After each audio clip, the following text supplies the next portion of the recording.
David Walker joins us to discuss just how we're feeling on NBA draft lottery night. What is the history of the Hornets in the draft lottery? We'll get to all of it today on Locked On Hornets. We're Locked On Hornets, part of the Locked On Podcast Network. Your team every day. In a minute, cuz we live.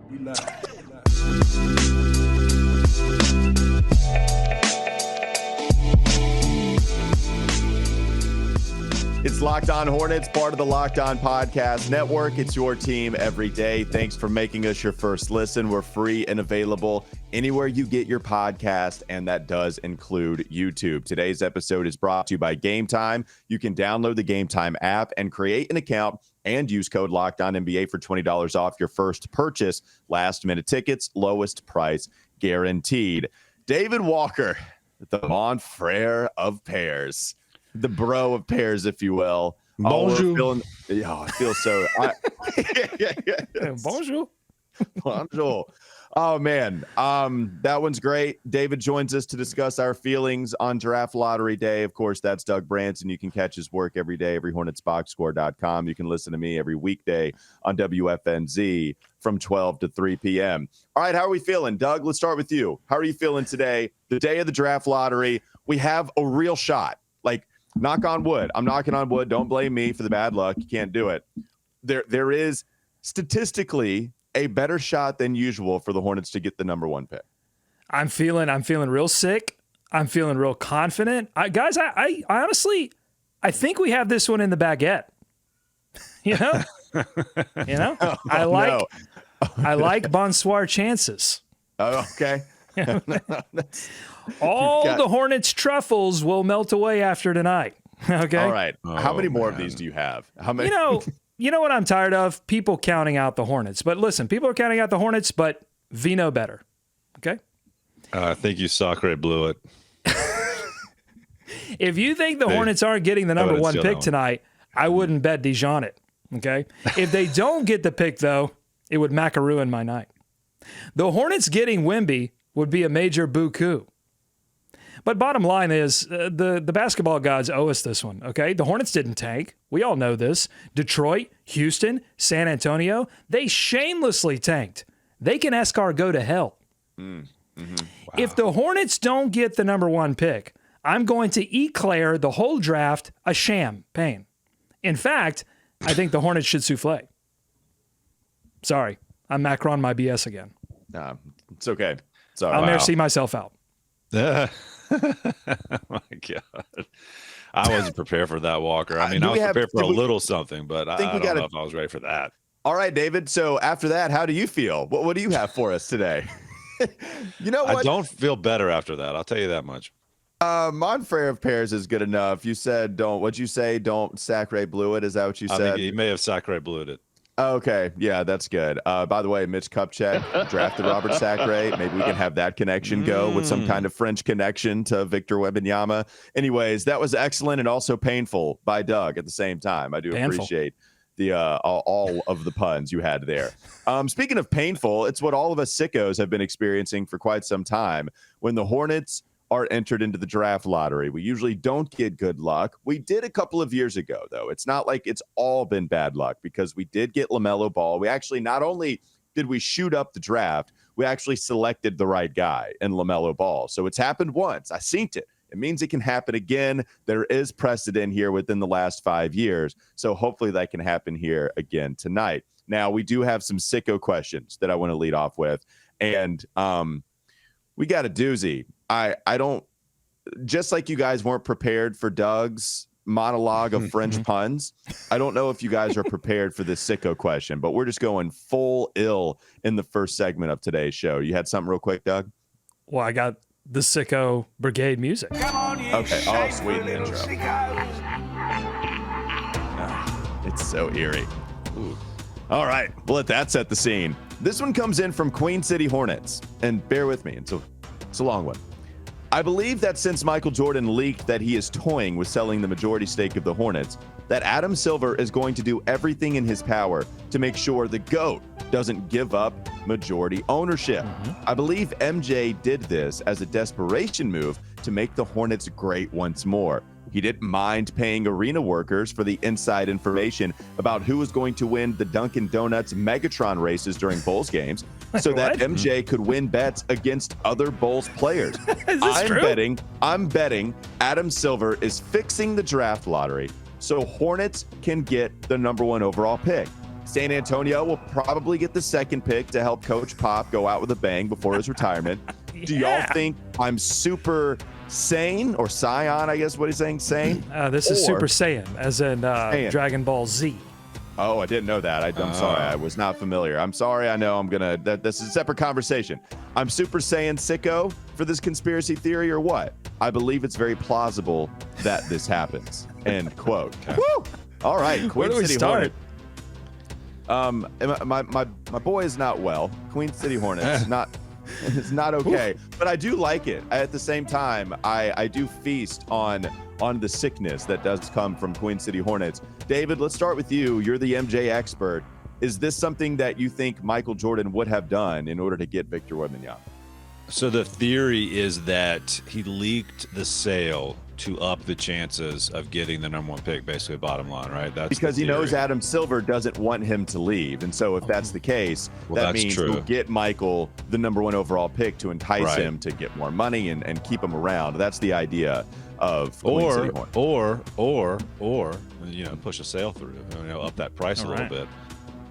Either way, yes, of course, that's exactly what happened. I theorized this way back when the when the leaks started pouring out. This is exactly why he's here. He's here to do this. He's here to deliver the next savior to Charlotte. So yeah, I totally buy this. And also, Doug, yeah, he did find out the results of those Jumbotron races back in Chicago, and he used to sidle up to the likes of Scottie Pippen, bet him all season long. But I think if you're Scottie, you got to know after 1 or 2, right? You got to know what's going on. So I blame that more on Scottie than anyone.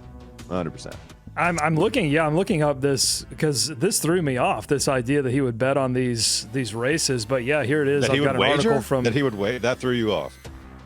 Well, that he would wager on something this ridiculous. Yeah, I mean, I knew he would bet on sports and all kinds of other things and card games, but those make sense. You bet on those. This is ridiculous. And the links that he would go to in terms of getting security guards to tell him who won the race. True. That's the story I'm getting from 670 The Score here.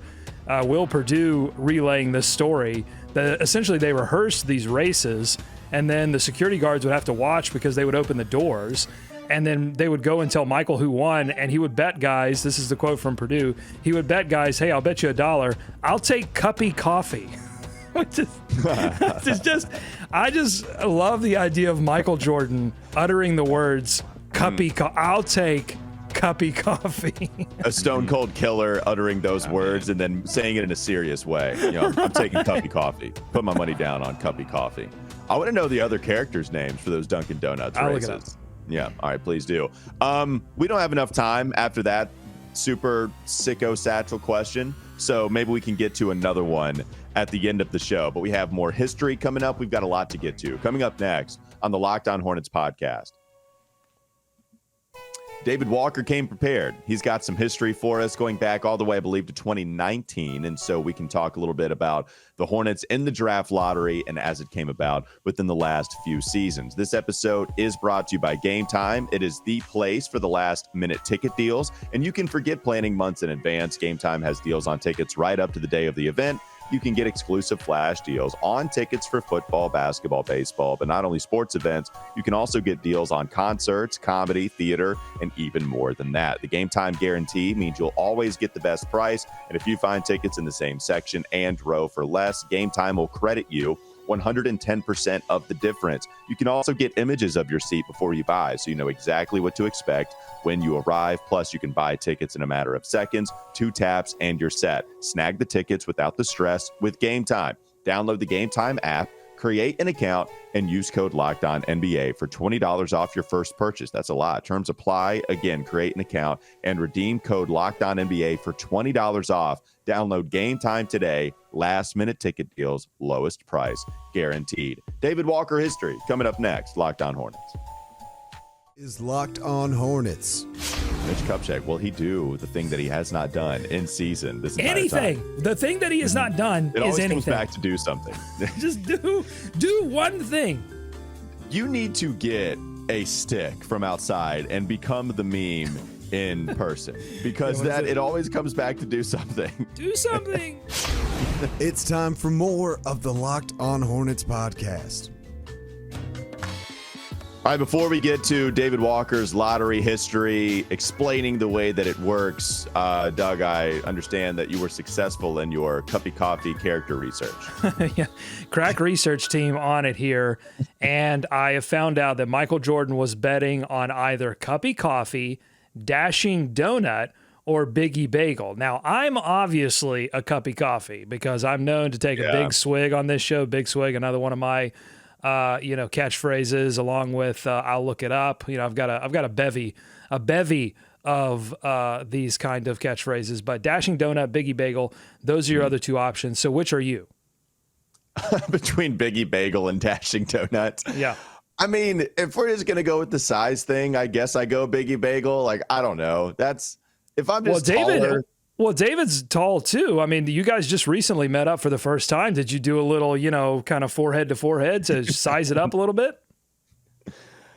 We did not. No, we did not. We did not measure ourselves. I believe I am taller. Well, the thing was, when he was on the other side of the fence, so I was on a stage, and so it looked like I was a decent amount taller. But the hair, who knows? Maybe the hair allows him to be Biggie Bagel. Unless we wanted to go with alliteration and just say David the Dashing Donut, if we just wanted to make that connection. That's how I would see it. I don't know, David, if you have any problems with that, but that's how I would go. No, it's great for me, guys. I love donuts as well, so let's do that. Perfect. And that's how we'll roll with it. All right, David, what is some of the history that you brought for us? I understand that you're prepared today. Well, I'm prepared. The internet connection is, guys. I just wanted to run through how the lottery actually works in case people didn't know and they want to show off in front of the office friends today.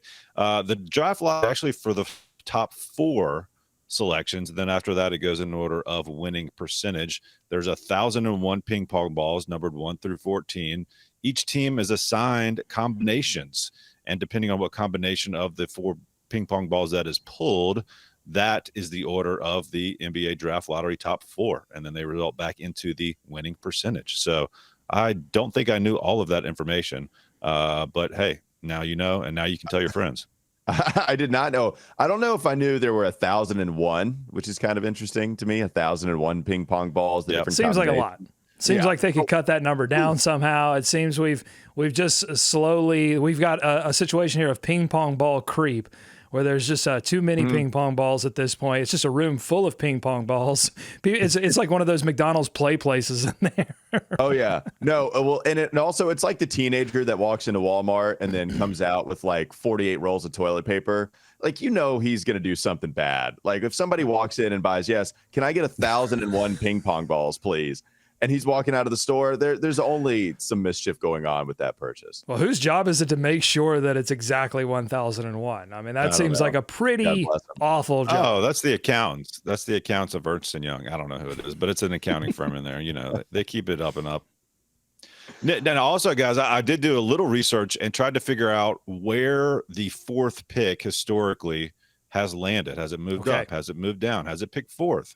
Now, this current system dates back to 2019 when they try to shake things out and make things a little more fair. In 2019, the New Orleans Pelicans famously jumped up to select Zion Williamson. The 4th pick that year, you guessed it, fell all the way to 7th, the Chicago Bulls. Oh, brittle. Yeah, in 2020, hold on, don't get discouraged. They only fell to 6th. Okay, they only fell to 6th. So the 4th pick fell to 6th in 2020. There was a jump that year. Famously, your Charlotte Hornets jumped up to 3 and grabbed LaMelo Ball. 2021, the 4th pick once again. Okay, 2 years in a row fell to 6. So we're getting some consistency. Fell to 6 again. Oh no. Well, those are where the major odds are, right? There Like if you was look a at the jump. like if you look at the total odds, Right. 20. I think they have a 25.7% chance of landing the 6th pick, which just on the single, like there's just the pick to odds is the highest, even higher than staying at 4. Right. Because there's more teams in line for those top 4 picks. Once you get out of those picks, mathematically, some of those teams can't qualify. That's why those chances shoot up. It's not pretty, but it is math, Doug. 2020, Cleveland did jump up from 5th, but the 4th fell again to 6th. So let's go to last year, guys. We got one more year of history to look at. The 4th pick last year, the Oklahoma City Thunder jumped up to number 2. Okay. So I was going to say, I would hate for the Hornets to have to do this for the first time.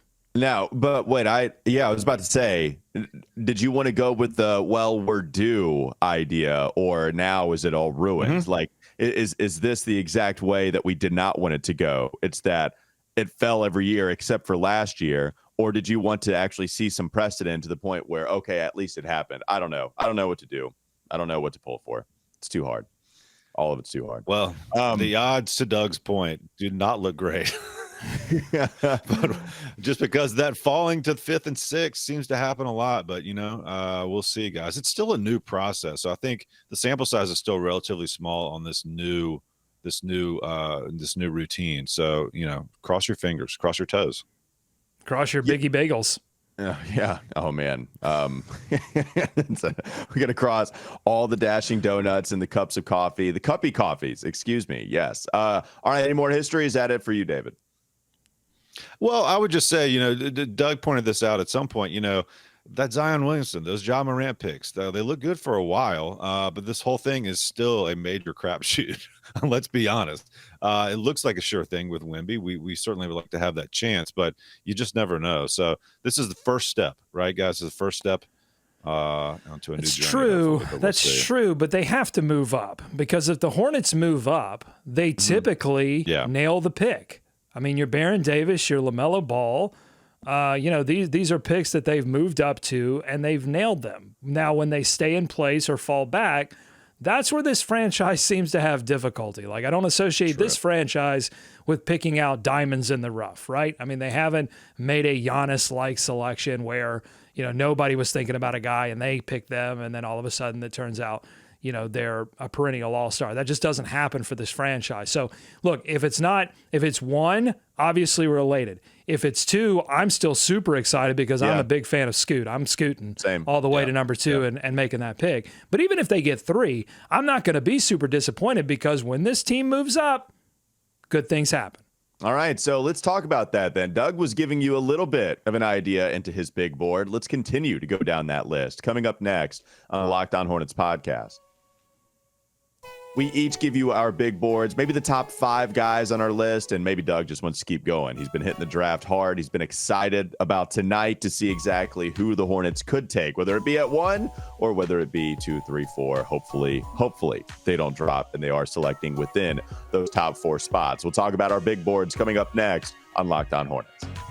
All right, it's time for the big boards, at least the first handful of prospects that we would want to rank 1 through 5, because I'm going with the whole handful 5 thing. Doug, I know you've disputed that in the past, but that's the way I'm rolling. All right, what do you have, Doug? Let's lead off with you. You just gave us your first 2, really, but then who are going to be the next 3, and then you can continue on if you want to. Yeah, for sure. I'll give you my top 8, because that's where the Hornets they could be 1, they could be 8. We just don't know at this point. We'll find out tonight. But if it's 1, it's obviously Victor Wembanyama. At 2, I'm going Scoot. Now, here's where I go really kind of off the beaten path, and I want to say this is my big board. It's not how I would draft it if I were the team that was at 3. It's if I were the Hornets and I'm at 3, this is who I'm taking. And I'm going to go with Cam Whitmore at 3. I really believe that of the top 8 players that are generally agreed upon by, big boardians out there, I really feel like there are 3 players that have the potential to be number 1 options on teams. It's Victor, it's Scoot, and then it's Cam Whitmore. I think below him is Brandon Miller. I think Brandon Miller is going to be a solid number 2 option for a team, but I don't see him as a number 1 option. So that's my big board, 1 through 3. Victor, Scoot, then Cam, then Brandon. Then I'm going to go Amin Thompson at 5. And then I'm going to go Jarris Walker at 6. Wow. And then I'm going to go the other Thompson twin, Asur, at 7. And then I'm going to round out my top 8 with another defensive stalwart. If the Hornets fall all the way to 6, 7, or 8, I'd really like them to look at defense. And Anthony Black would be a good addition to the Hornets defense and somebody that I think could get minutes under Steve Clifford right away. So Anthony Black rounding out my 8. Amen Thompson there at 5. The only reason he's down at 5, because I think he could go as high as number 3. Yeah. I think Amen, though, it's going to take some time with him. And I think the Hornets would be better suited, if they got, 3 or even 4, looking at somebody that they could play a little bit sooner. Doug, I don't know how much disagreement we're going to have this draft season, man. Like, as you were saying it, as you were unfolding it, I don't want to change it just for the sake of changing it, but I have the exact top 6. Like, I'm not kidding. Wow. Like, I've got Cam Whitmore at number 3 right now. Just watching him play, he just looks. Cam is the guy to talk about here, right? And the other thing, Brandon Miller and Amen Thompson. I'm a little scared of Brandon Miller's lack of athleticism. And so that's what's scaring me to the point where I could even see Amen Thompson going number 4. I don't know. I guess the shooting scares me a little bit. I think with Amen, the athleticism might allow him to jump up above a Brandon Miller, but I would still go Brandon number 4 right now.